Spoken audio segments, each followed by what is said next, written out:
Hey everybody, Orpheolus here, welcoming you all to something a little bit different today. Today we will be doing a Xenoblade tier list of all the characters throughout the main series games from Xenoblade 1 and future connected through XC2 and Torna. I'm excluding Xenogears and Xenosaga because I haven't quite played through them fully yet. We'll someday play through them, so I'm going to be going throughout the characters throughout their individual games, starting with 1, then X, and finishing up with 2. A little bit of a preface, there will be a lot of spoilers for this because, well, I'm going to be talking about individual characters, and some of these are very spoilerific, so with that, let's get started. First things first, we're going to start up with Melia Antiqua. Melia I'm going to put up in S tier. She is a character that really well developed in... A lot of the character development in the game was dedicated between both Shulk and Melia. Melia starts out kind of pompous, but really growing into the party. She really was the star throughout much of the Alchemist section, and even became more or less the main throughout Future Connected as her role of the high-end TS successor. I really like her as a character. Next up is going to be Shulk. Shulk I'm going to put down into A tier. And a little bit controversial because some people say that Shulk is the best protagonist. I do think that he is a really good protagonist. Starting up Xenoblade 1, just hating the Mechon for killing Fiora, and then going to wanting to question more about the Mechon since the face Mechon contained Homs, and just wanting to understand the truth of it all. You really see the growth in Shulk's character. I mean, yeah, I relies way too much on Minato in terms of the story, but all around, I think Shulk is a really good character. Next up is Fiora. Fiora, I'm going to say is a B tier character. Yes, Melia is, but yes, I'm Team Melia over Team Fiora. Deal with it. Fiora, well, she spends a lot of the time away throughout much of the story, throughout much of the first half, because she gets killed off in Colony 9, and then comes back towards the second half of the game as a major character in the love interest of Shulk. I feel Melia that Fiora is kind of there. Melia serves a lot larger of a role throughout much of the game. Fiora I just kind of felt was kind of there, all things considered. And in combat, I kind of prefer Melia and Shulk over Fiora also because when you get down to it, Fiora is primarily there for auto attacking, building up to some of the stronger arts, but for the most part, she's there for physical defense down. Next up is Tyrea. Obviously, we pay for insolence a little too much. Next up is going to be Tyrea.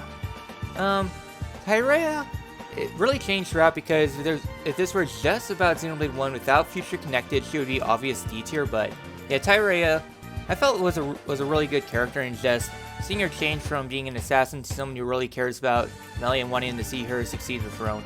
I really like Tyrea. Next up is Gato. Gato, yeah, he doesn't really serve too much of a role in the story. He's just there as Jade-Face and sacrifices himself towards Agnertha. I really didn't become attached to Gato that much, and really it's just there. Next up is Zord. Zord, this is going to be a controversial pick, but I'm putting Zord up into A tier. It's been enough to... Zord kind of serves as a pretty good early antagonist that you actually finish off instead of Metal-Face fleeing off. I really like Zord's character. I mean, yes, he's very over the top, but I kind of like that about Zord. He's just there, he's hammy. I think a fly bit me. I don't know, his voice lines are very standout for me. Next up is Rein. Probably another controversial pick. I'm going to put Rein into B, maybe C tier. I just don't really care too much about Rein. The thing about Rein, though, is that throughout much of the game, he's kind of the comic relief character, not really getting his own dedicated arc. He's just there, just to poke. Just pretty much to be a bite of jokes, push buttons, and getting characters into wrong situations. I mean, he does grow a bit onto the fallen arm, just kind of feeling a little bit inferior to Shulk, since Shulk has Minato has been kind of protecting him with all the Minato arcs, but right all, Rein is a pretty good character. I mean, he's really fun to play as, especially once you get down to being super optimized and just trying to get off very strong sword drives. Very obvious reason why Rein is pretty much the central focus of speedruns of New Game Plus. Next up is Alvis. Alvis kind of serves as a pretty important role. I mean, Alvis, or should I say Ontos, has been a pretty central character throughout the game. I think B is a pretty good tier. I mean, he doesn't really do too much outside of just being there, being all mystical and such, but really he's just an onlooker throughout the situation, letting Shulk do all the action, and Alvis just stepping in to guide Shulk to the right direction. Next up, Juju. Yeah, it's very obvious. He's a very annoying rat. He's really there for the early game just to build off of Charla, and it's just meh. I will give Juju the credit though. He did manage to build a colony out of bat wings and Goku horns, so he is talented on the engineering front. Next up is Dixon. Dixon I am putting in C tier. If this were pretty much before the events of Mechonis Core, he would have been up into B, but I just feel that his character after the Mechonis Core just really fell flat. Yeah, he was trying to obviously be all hammy and such, but he goes a little bit too hard, and kind of I just don't tolerate him into the end game. He's just there being all hammy, and unlike Sword, who is like very hammy just to be like funny and such, Dixon tries too hard being hammy and just doesn't really work out that well. And now for another potential controversial pick, Charla. A lot of people say that Charla is a pretty bad character, but for me, a very high A tier. I really like Charla as a character. When I was first going through Xenoblade, I kind of didn't really care too much for Charla, but the more I play through the games and the more I understand the mechanics and such, and going into Arc's Inheritance, Charla is a very good character. She has two individual arcs in itself, and just being a big sister kind of to the group, and being a bit of an advisor to pretty much everyone, keeping sure that everyone kind of make sure they don't do anything too reckless. Charla really serves a pretty good character, and not only that, but she's really fun to control as if you want to go into the evil work that is Arc's Inheritance. But yeah, I really like Charla as a character. Next up is Hiropo and Ricky. Hiropo and Ricky is going to B tier. Yeah, he doesn't really do too much during the story. He has a couple of big moments, but he's really there just more or less to be there. A little bit more of a comic relief over Ryan, but I don't know, I like Ricky. He's alright. I mean, I don't really like him too much in terms of gameplay, mostly for happy stuff, but he's a really good character. He is the father of both of Akino and Nene, and he's actually a really good father, even though he does get into quite a bit of debt, and Oka's not really so happy. I mean, he is the father of Bestis, so there's that. Next up is Mumkar. Mumkar, when you first see him in the intro of the game, you obviously can tell that he is not going to last too much longer, and he kind of gives off that big traitor vibes, and just seeing Metal Face, it kind of gives off that whole, yeah, probably Mumkar, same general combat style. I mean, he does serve as a really good, kind of antagonistic foil to Dunban, kind of like, yeah, like a really good antagonistic view of Dunban, just them going back and forth. I don't know, Mumkar, he does his job really well, but as Metal Face, but as Mumkar, I really don't like. Next up is going to be Zanza. Another kind of a little bit of a controversial pick, but I'm putting Zanza in C tier also. I mean, yeah, he's not total garbage, he's not blah, but Zanza's just kind of there as like a surprise character throughout the end game. I don't know, I don't really like Zanza that much. I mean, yeah, he does serve as a pretty good final boss and just a good character for the end game, but really all he's there is just set up the Mechonis Core events, and then he's gone until end game. Mostly just Dixon doing all the dirty work while Zanza is just there in the background. Now for another controversial pick. Next up is Dunban. Dunban, I'm putting him in low A. He is kind of like low A, upper B. Dunban is a very cool character. He's the embodiment of being a badass. I mean, yeah, his primary arm being paralyzed due to the effects of the Monado, he's still able to kick ass with his left arm. And he's a very fun character, one of the best characters in the game because of pretty much all his arts, his high agility, which is one of the most important stats of the game. And he's just a really cool character and a really fun guy. One thing that I really wish that happened with Dunban, which is the reason why he's kind of like borderline BA, is I wish that Dunban had a little bit more into the story. He had a character arc throughout much of the later Prison Island events into Sword Valley. I wish he had more of a primary role, but more or less his character arc got pushed to the back burner because it was the primary focus of more important story events like Fior being in Silverface or Monado being upgraded. There's a lot of important stuff that kind of goes front and center over Dunban, which I kind of feel kind of hurt Dunban. Next up, we're going to go with Mayneth. Mayneth, I'm also going to stick down into C tier. I don't know, I just don't really care for Mayneth that much. She's just there, and that's really it. Not really too important of a character, and I wish that Mayneth had a lot more into the story besides just being there as a vessel for Fiora, and then serving as a, I am going to put Mayneth high C. That sounds good. Because I like Mayneth more than Zanza. Yeah. Next up is Vinaya. Vinaya, I'm also going to stick down into C tier. Another character that I wish really had more into it. Maineth and Vinaya both go back and forth a lot, but in all reality, they're just kind of there. And when I think about the Mechonis section, the main thing I primarily focus on is getting up to Egil, which is kind of the big build-up throughout much of the second half of the game. It is a conflict between Shulk and Egil, and Vinaya and Maineth kind of get stuck to the back burner for quite a bit. I mean, yeah, Vinaya being the embodiment of Mechonis, yeah. But in all reality, I just don't really care for them that much.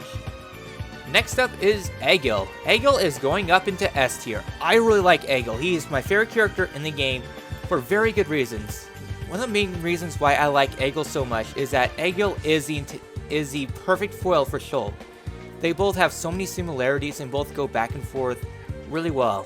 Shulk wanting revenge on the Mechonis for what the Mechons did to his hometown. Vice versa with Egil. Egil wanting revenge on the Bionis after Teletia ravaged his hometown. And they both have so many parallels within each other. They both make for a really good character, and I just really like both of them. Not only that, but he serves as a really good boss fight. I mean, the Yellow Buff fight at the end of Mechonis Core is one of the best fights in the entire series. It's a really cool character and a really cool boss, and I just kind of wish that Dixon just didn't come in and steal the spotlight right then and there, but still a really good character, and his send-off was also a really good conclusion of his arc. Next up is Callian. Callian we're going to stick into B tier. If you are a party member, obviously A or S, but Callian is a really cool character. He has a lot of good moments too, being the brother, well, I guess technically half-brother of Melia. Callian does serve his role as being the Emperor, well, I guess the interim leader of Alchemoth after the previous Emperor passes away, just serving as the unifying front throughout all of Bionis. I mean, yeah, Melia would serve a little bit better, but in his substitute, Callian was a really good character, and just him serving as pretty much the main general during the attack of Mechonis, just the passing on generations thing. Callian was a really good character, and kind of tragic what happened to him. Now we're getting on to the future connected characters. Gelgar, you go into bottom tier. I don't like Gelgar. I don't think I've met anyone who actually likes Gelgar. He is a pretty bad character. He's like, when you first see him, it's like, yeah, this guy is going to be bad, and then his motives seem pretty unclear, just wanting the high-end Tia half-breeds. It's just, why? I really don't like Gelgar. He disappears for a bit, and then you fight him again into a side quest, and then he jumps off a cliff. No. Now as for Nene and Kino, I actually forget which one is which. I think Nene is the girl. I'm gonna put Nene in A tier. I like Nene more than I like Ryan. Yeah, they serve very similar roles in terms of combat. I don't know, I really like Nene. Nene. I really like her as a character. She's nice. She's a really good sister to Kino. And I just really like her character. I think she's really well done in. Yeah. Now is Kino. Kino I am putting into upper B. I like Kino. I mean, yeah, he doesn't really do too much, but he does serve. But he is actually a really interesting character. Just wanting to live up to his father. Just wanting to become the next Heraclon, even though Heraclon is not really the most favorable job description when you think about it. So just wanting to become a lot like his father and going on an adventure to pretty much prove himself. He does serve as a pretty good healer. I mean, yeah, he does have the annoying cool off ability without the fun things of Fart Inheritance to really limit that out, but I like Kino. He's a pretty fun character. And with that all done, next up we are going on to Xenoblade X. My memories of Xenoblade X are kind of fuzzy here and there. I mean, it's my least played Xenoblade game, mostly because of how long it is, and yeah, so starting things up is Gwen. I'll be honest, I don't really like many of these characters all that much. Gwen, I will say I don't really care all that much for. I'm going to stick him in C. I mean, yeah, he's a bit of a lovable dork, but I just don't really care for him that much. He's just there, and that's really it. I don't know, I just don't really like him that much. Next up is HB. HB, yeah, B tier. I mean, he is a bit of a douche, yeah, but I don't know, I think his quests are pretty alright. Next up, Irina. C or D. Again, I really don't like Irina. I don't think your character is really all that interesting, but she's just kind of there. I mean, all the main story members, Gwen, Doug, Irina, I just don't really care for them. They just exist in my mind, and really they're just kind of lower tier characters of X. I mean, X has a lot of interesting characters we're going to get to very soon, but they're just kind of there. Next up is Lao. This one's also going to be probably another interesting pick, but I'm sticking Lao in high S, potentially low S+.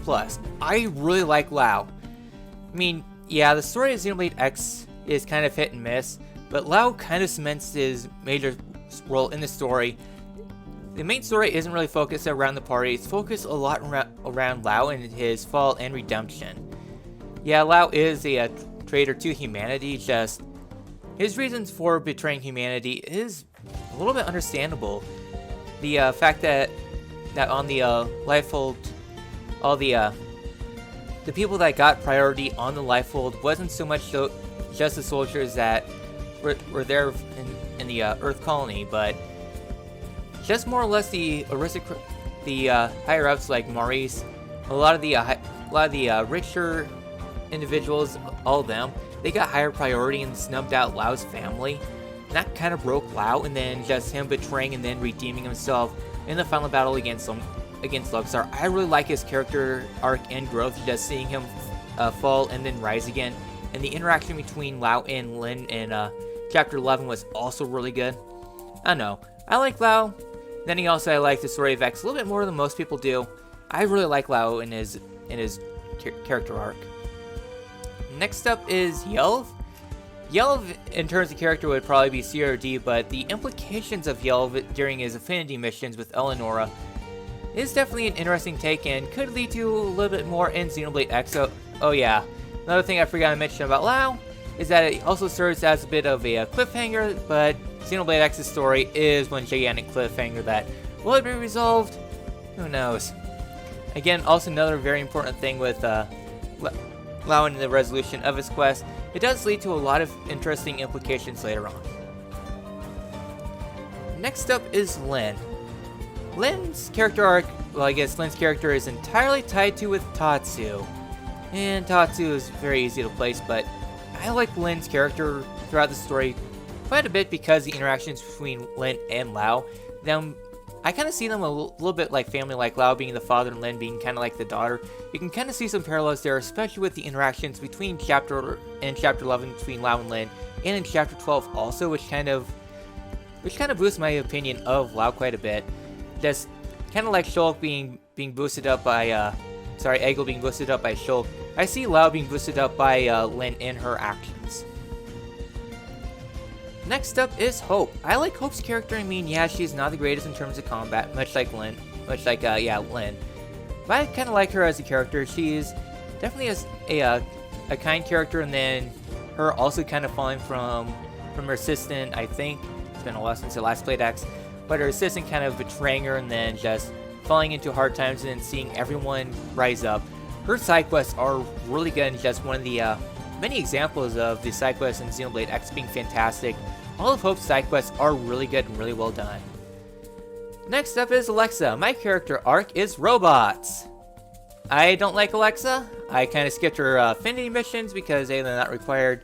B, she's DLC, and I guess DLC in the original Japan version of the game. And C, I just don't like her character that much. Next up is L. L is an interesting character, but I find him, I don't know, he's quite a bit hammy, but he's just kind of there, and I just don't really like it. I really don't like him all that much. I think he's an okay character, but again, I really don't care for him all that much. This next pick is going to be a little bit controversial. A lot of people say that Luxar is a terrible character, and yes, he's not really the greatest character in the game, but I'm putting him in C solely on boss fight alone. The Vito boss fight in Chapter 12 is probably one of my favorite fights in the game. Not only that, but the music that plays with it is also fantastic. I don't know, I like Luxar as a boss fight. I mean, his character is non-existent, but compared to a lot of others in D tier, I like Luxar more than most in D. Next up is going to be Mia. I like Mia a lot as a character. I mean, throughout the game, you see Mia throughout a lot of Mira, and just her doing her own exploration. I like kind of running into her from time to time, doing some side quests there, and then finally culminating at the end of her long arc after being captured and stuck into the Ganglion stronghold. Just rescuing Mia and her joining your team, and then concluding out with a very fantastic side quest with Xenoblade XC Torna. I really like her as a character, and she was a mainstay for my endgame team for quite a while. Mostly for Treasure Hunter, but I don't know, I like her as a character. Next up is Celica. I'm flip-flopping between A and B. I'm gonna put her in upper B. I like Celica's character. I mean, she is definitely very interesting. I mean, there's only one of her throughout much of Mira during your adventure. One of her species, and her and Rock are definitely really good characters. I mean, the reason why Celica joined Blade, even though she is not the most qualified compared to Rock, just making sure that Rock does not have to join Blade, having Celica take his place is really cool, and I really like her as side quest throughout much of the game, and I think she's a solid addition. Next up is Doug. I don't like Doug. I don't. I always forget about his existence. His side quests, I honestly forget about a lot. And really, of all the main characters of XC, he's probably the most forgettable. Next up, Spose. Easy garbage. If there were another tier down, you know what? I got some time. We got some space. Bose's so terrible, he gets a class below garbage. I do not like Bose at all. His main character is just being racist towards all the xenoforms. Him just trying to be a sensei, being a complete jerk to his subordinates. I do not like Bose at all. And he's easily my least favorite character in X, and my least used too. I only use him for his affinity missions, and as soon as that's done, I just let him be. I don't even give him his own skill whenever I want to do any treasure hunts. Next up is Oma. Oma I like, but at the same time I don't. She is a very good leader and is essentially the main character of the game, well, besides Cross, but for the most part, Oma is the main character of the game, and just a lot of the story missions revolve primarily around her and a little bit of Cross. I do think that she is a very good leader and is an essential member of the game, and she is also very good thanks to being a Full Metal Jaguar, which is one of the best classes for the I guess non-Cross characters to use, and even then really good for Cross, especially with some of the OP skills that are there. But as a character, I think that she's alright. She contributes a lot to the greater lore of the game, if that's ever continued, but generally she's just kind of there. She's good, but at the same time she's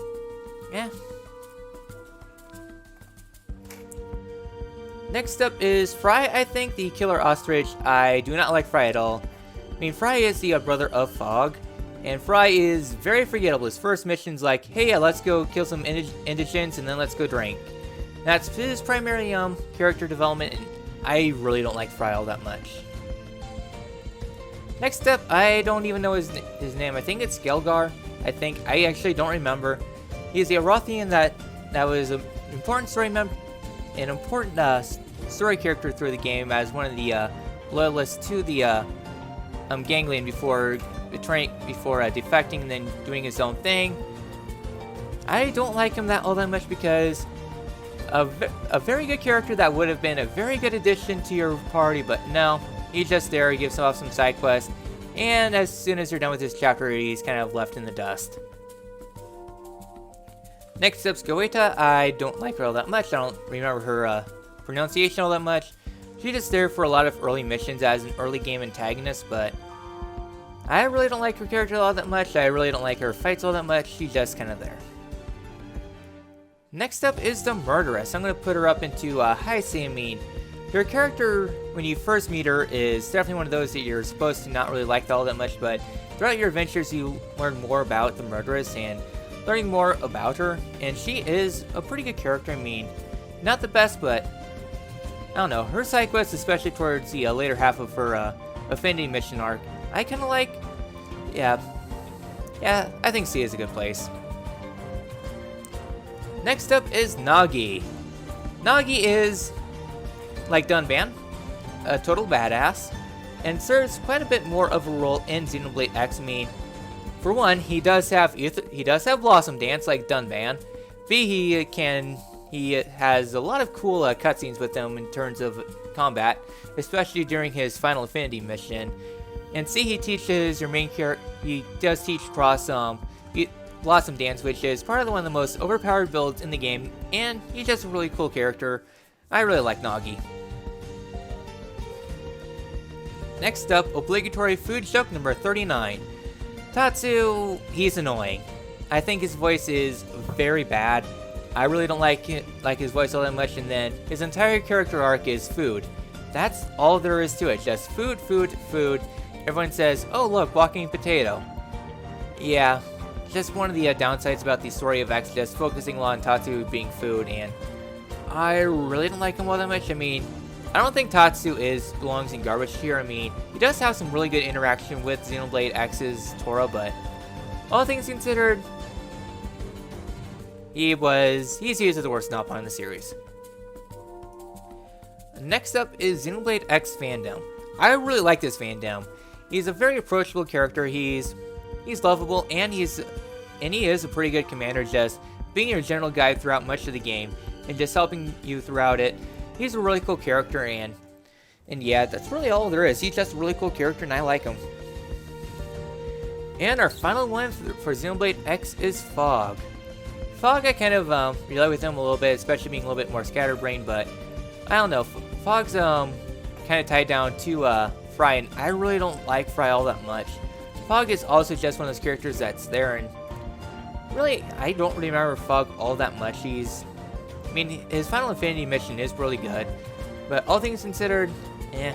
Alright, and now for the final group, we have Xenoblade Chronicles 2. You might have noticed that the S+ tier has been noticeably absent, and that's easy.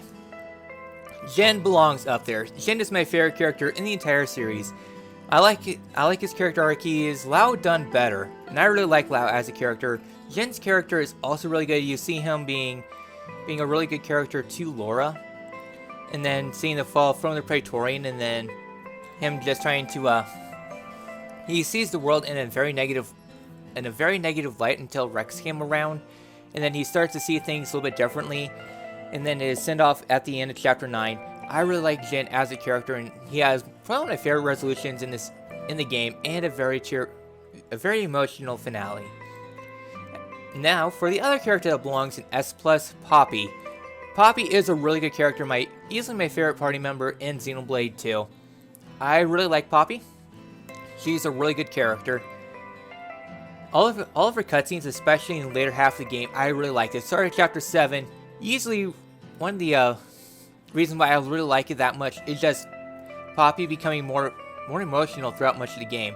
She kind of starts out as a cutesy anime robot, but as time goes on, you really see her develop as a character, starting to question herself throughout much of the game, wondering if she will become a weapon of mass destruction after seeing the events of Moritha.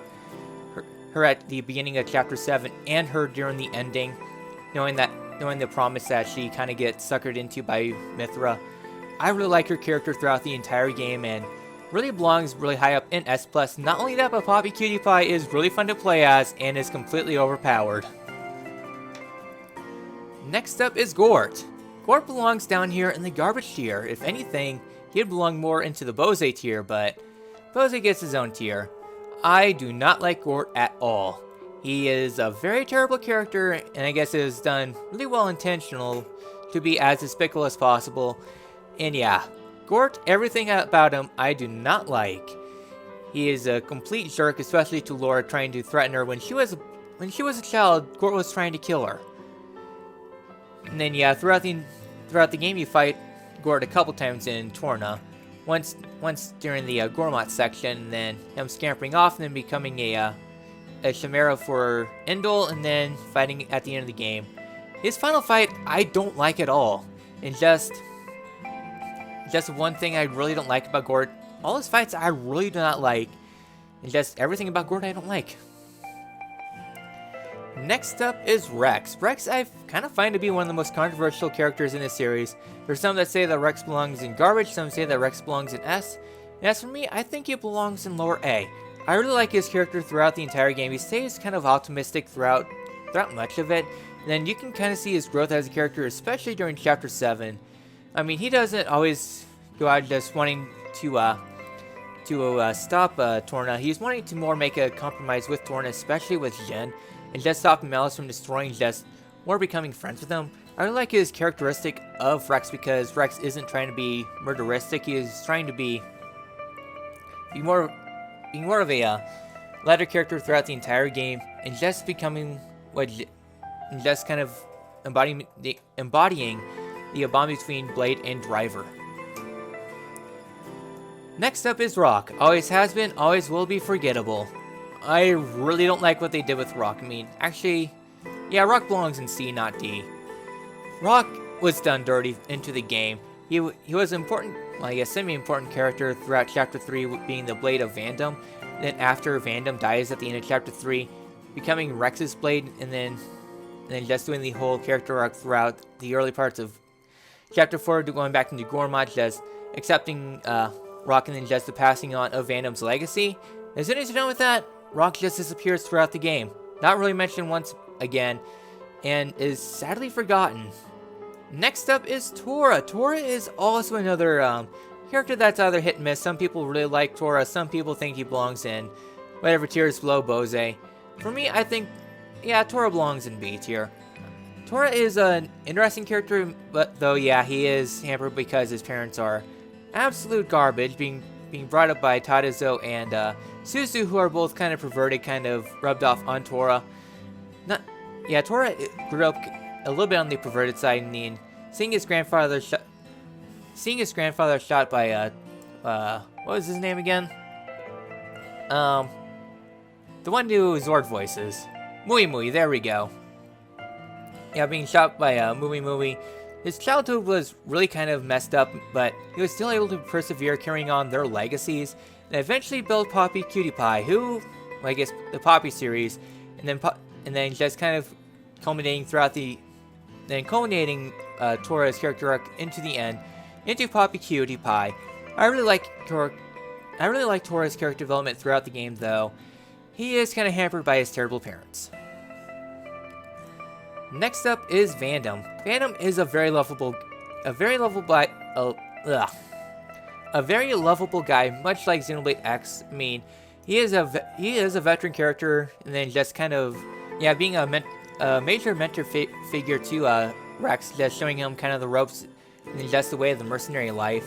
You can kind of see Vandom really rubbing off on Rex, and then his passing at the end of Chapter 3 was very depressing. I mean, when I first played through Xenoblade 2, I kind of saw Vandom's death coming. It was like, well, I knew it kind of had the whole the mentor of the main protagonist dying early on. It kind of had a lot of those vibes, and it's like, please don't be true, please don't be true. And it turned out to be true, but Vandom was a really lovable guy, and sadly, he did pass away. Next up is Menoth. Menoth, I think he's an upper C, lower B character. Menoth is a really cool individual. He serves as the originally was the Blade of Amalthus, and then was a part of the Flesh Eater experiment, becoming pretty much more isolated and wanting to distance himself from Indol. Menoth, I think, was a really cool character, giving the Adam a lot of sass throughout Xenoblade Torna. And really, I kind of like him as a character. I mean, he's not my favorite character to play as, but he's definitely pretty fun to play as. Next up, Zeke von Genbu, Chaotic Bringer of Chaos. I really like Zeke. I really like his character. He's pretty fun to play as, actually. He's extremely hammy, and a lot of his cutscenes throughout much of the game really ties into his reveal that he is technically a Blade Eater, even though you don't really notice it because a lot of his actions is played very comedically. And then when Zeke needs to be serious, he does become very serious, and is a really fun party member, and I really like Zeke. Next up, HP2, I mean Akos. Akos, I don't know. Some people say that Akos is not that great. I don't know. I kind of like Akos. Yeah, I'll put him in C tier. I don't know. Akos I kind of like, but at the same time, he is a bit of a jerk. I mean, he's kind of fun to play as in New Game Plus, but yeah. Next up is Praetor Amalthus. Praetor Amalthus is a little bit like Lao, just seeing the world in a positive light, becoming one of the higher-ranking officials in the Praetorium before kind of murdering his way up to the top. Amalthus is a really interesting character. His childhood was also messed up, just seeing the body of his mother from some bandits, I think, and then just seeing the world in a more negative light, and then him climbing the world tree, just wanting to know if there is a god, going up there and there was nothing up there. Really kind of devastated him and just continued his dark path before climbing the world tree once again. I think he's a really cool character. I mean, his boss was a bit of a surprise coming out of nowhere, but I think he serves as a pretty good antagonist. Next up is Aegeon. Poor Aegeon.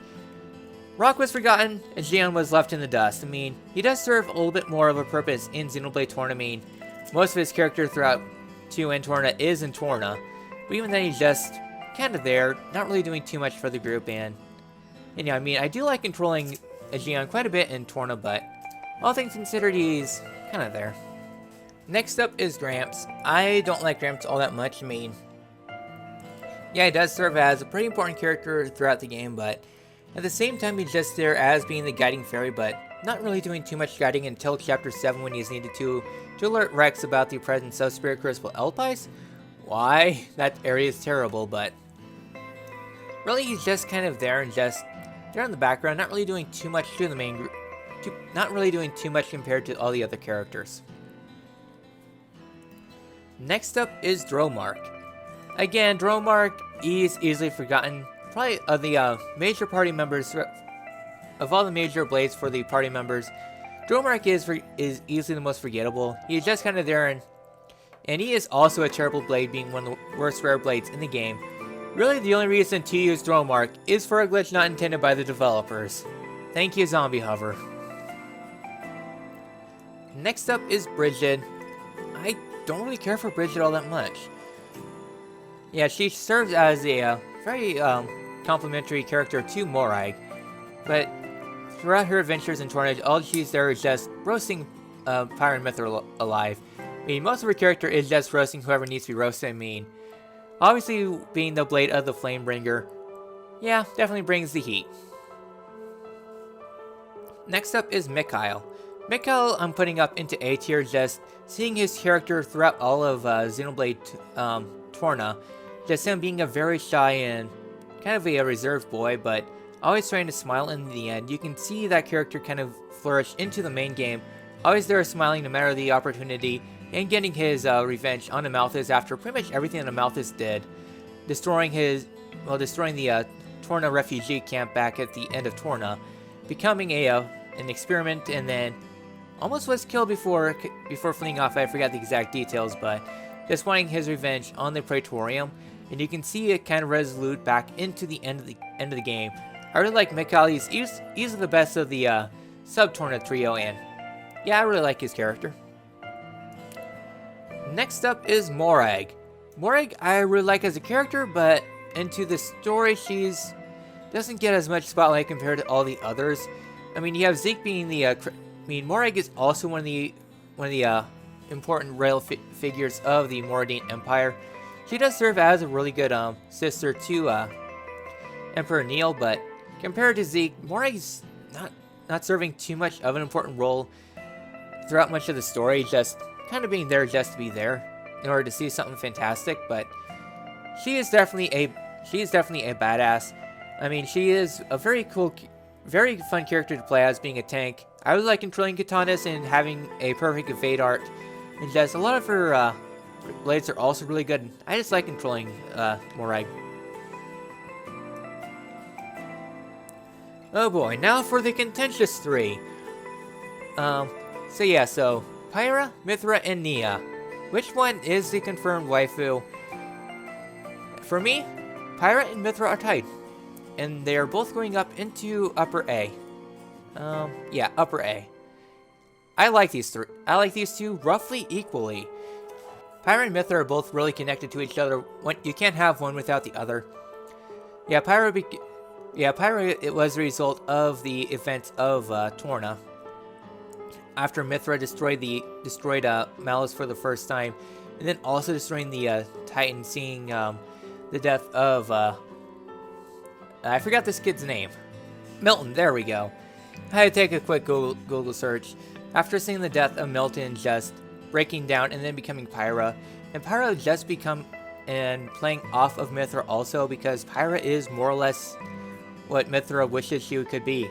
A great cook, a very approachable person, because Mithra was a very reserved character. You can also see it in Torna, and then just refining into Mithra as a bit of an alternate personality, and then all of it culminating into Numa. If Numa were on this tier list, I would definitely put Numa into S tier, but these two, they both play off each other really well, and really I can't really see one better than the other. I prefer both equally. Next up is Nia. Nia, I am also going to stick into high A. Again, I really see all three equally. I mean, if anything, I kind of prefer Nia over Pyra and Mithra. Nia is a very good character throughout much of Xenoblade 2. I like her character, and I like the development that she had throughout much of Chapter 6 and 7. Just becoming very reserved about her true nature until finally opening up in Chapter 7. I really like her character and her major awakening in Chapter 7, becoming a blade. I like her character arc a lot, and probably my favorite of the group besides Zeke. Next up is Pandoria. Pandoria serves as a comedic foil to Zeke, but I don't really care for Pandoria all that much. She's just kind of there, and really, eh. Next up is Petroka. Petroka belongs firmly in D. I hate her character, in both the story and the non-canon New Game Plus stuff, where her Blade character is also very annoying, just kind of being sloth-like. If anything, she might be moved up into C tier just because she's really fun to play as a Blade, because she's really good in terms of being a Blade, with her skills being really good, but everything else firmly in D. Next up is Klaus. I like Klaus's character throughout much of the endgame of Xenoblade 2, just being the other half of Zanza, but done a lot better instead of being the lonely Zanza who wants to completely destroy the world and such. Klaus just spends eternity repenting for the sins that he did, and then just seeing Amalthus and seeing that humanity has fallen back, sending Malus and Numa down to down to all rest, and then not really caring for the future of the world until seeing Rex and then understanding that, yeah, humanity is growing forward. Yeah, there's some bad apples, but altogether, as long as humanity does hold on firmly, it is capable of growth instead of total regression. And speaking of regression, we have Malus, the other Aegis, going up into S tier. I mean, he is very hammy, and his voice actor does a really good job at portraying Malus. You can definitely feel the anger from Malus. Just every single cutscene that Malus has, he definitely steals it from his acting. Yeah, just from the voice acting and just his character going really hard at it. I really like Malus's character arc throughout the game. I mean, his battle at the end of Xenoblade 2, I really don't like all that much, but his final boss fight in Xenoblade Torna is easily my favorite in the entire Xenoblade series. And just culminating both the characters of Torna and Malus, I really like Malus. Now we're getting on into mostly the Tornan group. Next up is Hugo. Hugo, I'm putting in the lower part of B. I mean, really, if anything, Hugo is just there. I kind of find Hugo forgettable, since he was kind of added there just as a third-party member, and then also serving as, like, who controls Rigid and Aegeon during the adventures. I don't know. Neil, I really don't like Neil. I mean, his character is really good, but most of the story was devoted to Adam and Lauren. Hugo and his blades were just kind of there. Next up is Hayes. Not Fan Lenore, Hayes. I like Hayes a lot. She's a really cool character. I like her design. She's very nice, and yeah, just everything about Hayes I like. Next up is Adam. Adam, I really like as a character. He's a very approachable character, and just you can see the contrast between Adam and Rex. Both are pretty similar in a base, I guess, in a base form of character. Rex and Adam are both very. They don't really hail from anywhere special until the need arises, and they both become the driver of the Aegis. However, the main contrast between the two is that Adam was unwilling to accept Mithra's true power, just kind of fearing it. Meanwhile, Rex accepts it, and then you can kind of see the parallels between the two. Adam, despite him being the hero, he was deep down afraid of the true power of the Aegis, and was unable to control the true power, unlike Rex, who was able to actually control it. Next up is Laura. Laura I'm going to put up in the lower tier of S, and I'm also going to move Hayes up a tier. I really like Laura's character. She doesn't hail from anywhere special, kind of like Adam, but, well, I guess Adam was technically the crown prince, but was kind of left in the shadows. Laura came from pretty much nothing, was the driver of both Hayes and Jin. Just all three of them are really solid characters, and yeah, I really like Laura. She's a really cool character. I really like, I guess her character is really fun to play as also, and all things considered, Laura is a very solid character, and I really like her. I think for the most part the tier list is really good. Lastly is Milton. I don't know, I like Milton. He doesn't serve too important of a role. I think he's, of all the party members, he's probably the one that's forgotten about the most. I mean, heck, I just had to search up on Google what his name was. He's definitely not a very memorable character, but he does serve his role reasonably enough. So with that, that is my tier list. All around, I think these tiers are pretty good. I mean, especially the upper tiers, I'm pretty satisfied with what's up here. And down here, yeah, Bose, definitely the worst. Gort, terrible. Gelgar, terrible. So that's going to do it for today. If you like what you see here, feel free to like and subscribe, and if you think this tier list is pretty bad, feel free to leave a comment on where you would put certain characters on the list. And if you also want to see more tier lists in the near future, I do plan on releasing a few more in the next few weeks. This has been Orpheolus, and I'll see you all next time.